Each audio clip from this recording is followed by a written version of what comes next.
बताइए क्या क्वेश्चन है आपका।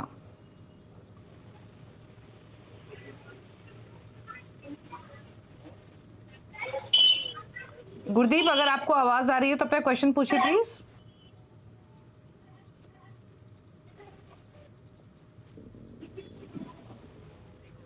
चलिए, इन तक ऑडियो नहीं जा रही है, शायद इनका कोई रिस्पांस नहीं आ रहा है, तो जो डिटेल्स इन्होंने हमें भेजी उसके बेसिस पे इनका सवाल ले लेते हैं। 35 इयर्स इनकी एज है, फिलहाल 34,000 की एसआईपी चल रही है इनकी म्यूचुअल फंड्स में। इसके अलावा पीपीएफ में 7 लाख का निवेश है, एनपीएस में 5,000 मंथली ये डाल रहे हैं, और साथ ही ईसॉब्स में भी इनका 6 लाख का निवेश है, इक्विटी में भी ये मंथली एसआईपी कर रहे हैं। म्यूचुअल फंड पोर्टफोलियो की बात कर लेते हैं। इनके काफ़ी सारे गोल्स हैं। 10 ईयर्स में 80 लाख, 25 इयर्स में बच्चों की शादी के लिए 70 लाख, 21 साल में हायर एजुकेशन के लिए 1 करोड़, अगेन 18 साल में पढ़ाई के लिए 1 करोड़, और 20 साल में रिटायरमेंट के वक्त 4 करोड़। तो काफ़ी सारे गोल्स हैं और टारगेट्स भी इनके ठीक ठाक हैं। फिलहाल देखें इनका पोर्टफोलियो, तो यहाँ पर एक चीज़ है देखने वाली कि काफ़ी जो एलोकेशन इन्होंने किया हुआ है पोर्टफोलियो में वो काफ़ी वेरी करता है। किसी फंड में ये सिर्फ 1500 डाल रहे हैं तो किसी फंड में 10,000 की भी इनकी इन्वेस्टमेंट है। पराग पारिक फ्लेक्सी कैप में 10,000, एक्सिस स्मॉल कैप में 8,000, PGM India mid cap opportunities में 5,500, मेरे एसेट इमर्जिंग ब्लू चिप में 4,000, एसबीआई स्मॉल कैप में 1,500 और यूएस इक्विटी म्यूचुअल फंड में 5,000। तो बताइए इनका पोर्टफोलियो प्लस इनके मल्टीपल गोल्स पर आपकी राय। फिलहाल जो इनकी टोटल एसआईपी की वैल्यू है वो 34,000 के आसपास है।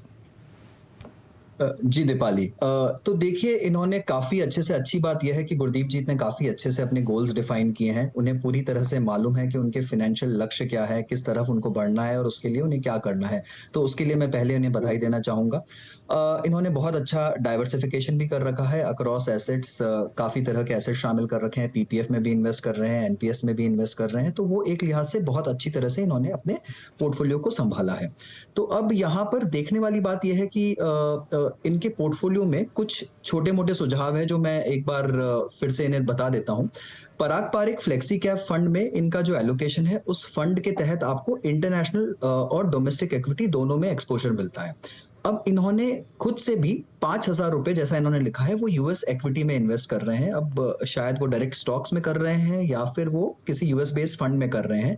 तो यहां पर वो देख सकते हैं कि पराग पारिक फ्लेक्सी कैप के पोर्टफोलियो में भी काफी सारे यूएस बेस्ड टेक्नोलॉजी स्टॉक्स हैं। तो उन्हें जरूरत है कि वो देखें कि इसका रेप्लिकेशन ना हो और उसका रेप्लिकेशन वो थोड़ा सा अवॉइड कर सकें। दूसरी बात ये कि मिड और स्मॉल कैप कैटेगरी में इन्होंने काफी अच्छा सिलेक्शन कर रखा है, कंसिडरिंग कि इनके गोल्स सारे लॉन्ग टर्म है, तो वो उन्हें कायम रखना चाहिए। स्मॉल कैप में भी इनका सिलेक्शन काफी अच्छा है। और जो सिप्स हैं इनके, अब देखिए फ्यूचर, इनके जो गोल्स हैं, जो फ्यूचर वैल्यूज इन्होंने दे रखी हैं, उसके हिसाब से मुझे लगता है कि इनकी जो रकम इन्हें इकट्ठी करनी है वो काफी कम पड़ जाएगी, जिस तरह से इन्होंने अपने गोल्स डिफाइन किए हैं। अब यहाँ पर इन्हें अगर अपने सारे गोल्स मीट करने हैं तो इन्हें जो इक्विटी का एसआईपी है उसे धीरे धीरे बढ़ाकर 71,000 तक ले जाना पड़ेगा। तभी जाकर ये अपने सारे जो लक्ष्य हैं दूरगामी, उन्हें पूरी तरह से हासिल कर पाएंगे। यहाँ पर भी बहुत सारे अलग अलग कॉम्बिनेशंस बनते हैं दीपाली, और हमने आपके माध्यम से वो कैलकुलेशंस आपको भेजी हैं, तो आप चाहें तो आगे गुरदीप जी को शेयर कर सकते हैं। और उसमें अगर ये डेट और एनपीएस में से विड्रॉ करते हैं पहले और इक्विटी को लंबी अवधि तक चलने लेते हैं, यानी कि इक्विटी के गोल्स को लास्ट में विड्रॉ करते हैं, तो ये 63-64 हजार की एसआईपी से भी इनके पोर्टफोलियो में काम चल जाएगा। बट सोचने वाली बात ये होगी कि इन्हें धीरे धीरे अपने एसआईपी की रकम को बहुत ज्यादा बढ़ाना होगा, बिकॉज इनके गोल बहुत बड़े हैं। हालांकि इनके पास टाइम काफी है और ये धीरे धीरे उस रकम की तरफ अच्छे से बढ़ सकते हैं।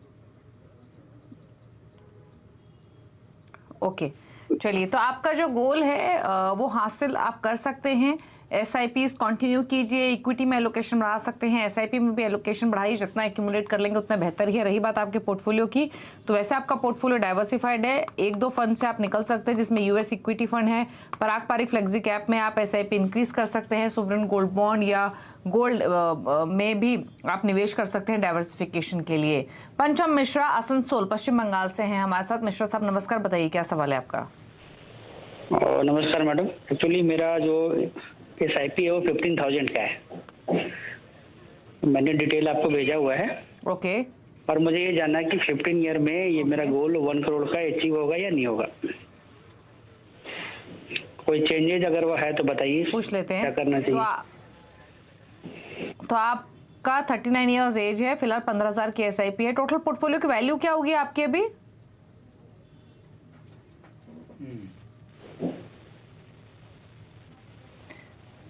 फिफ्टीन ईयर्स में 1 करोड़ का इनका टारगेट है। फिलहाल SIP में इनकी बता दो तो SBI कॉन्ट्रा 2500 रुपए, Kotak emerging equity 3000, quant multi cap में 3000, Canara robo small cap 2000, Motilal Oswal mid cap में 2000, क्वांट टैक्स से वो 1000 और HDFC फ्लेक्सी कैप 1500।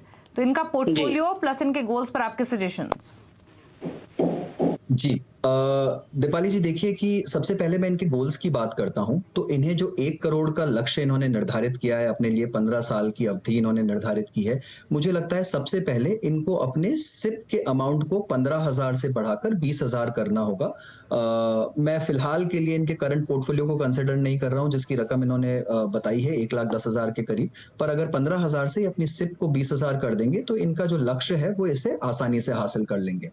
ये मैंने फ्यूचर वैल्यू के हिसाब से किया है। अगर आप सोचें कि ये आज की वैल्यू के हिसाब से 1 करोड़ सोच रहे हैं तो फिर इन्हें 2 करोड़ 7 लाख के करीब इकट्ठा करना पड़ेगा और उसके लिए इन्हें अपने सिप की रकम को 40,000 तक ले जाना पड़ेगा। ओवरऑल पोर्टफोलियो की जहां तक बात है दीपाली, तो देखिए थोड़ा सा अग्रेसिव पोर्टफोलियो इन्होंने बनाया है। इसमें मिड कैप एलोकेशन काफी अच्छा किया है इन्होंने, ओवरलैप भी नहीं है वहां पर फंड्स के बीच में। फ्लेक्सी कैप और स्मॉल कैप कैटेगरी को भी इन्होंने पूरी तरह से शामिल किया है। वैल्यू और कॉन्ट्रा स्ट्रेटेजी जो होती है वो करंटली बहुत अच्छी कर रही है। पिछले 2-3 साल हमने देखा कि मोमेंटम और क्वालिटी का दबदबा रहा मार्केट में, पर फिलहाल लास्ट 6 महीने साल भर से अगर आप देखेंगे तो वैल्यू ने एक वापस अच्छा जोर पकड़ा है और वैल्यू फंड्स अच्छे कर रहे हैं। तो SBI कॉन्ट्रा जो इनके पास है उसे वो होल्ड कर सकते हैं, कंटिन्यू कर सकते हैं।